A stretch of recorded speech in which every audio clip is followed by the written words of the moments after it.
How to remove a printer from your HP Smart account. Use your HP Smart account, formerly HP Connected, to remove a printer from your HP Smart account. On your computer or mobile device, go to hpsmart.com and click the Sign In link. Enter the email address associated with your account and then select Next.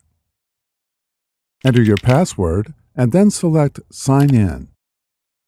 Find the printer you want to remove and then select Change Settings. Otherwise, your printer settings display automatically. Select Remove Printer. Confirm the printer shown is correct and then select Remove to finalize removing the printer from your account. Before heading ahead into the video, in case you are facing any issue with your Netgear range extender device, get in touch with our Netgear experts. Thanks for watching, and don't forget to smash that like button and hit the subscribe button so that you don't miss any of our videos, and in the case face any problem, get in touch with the experts.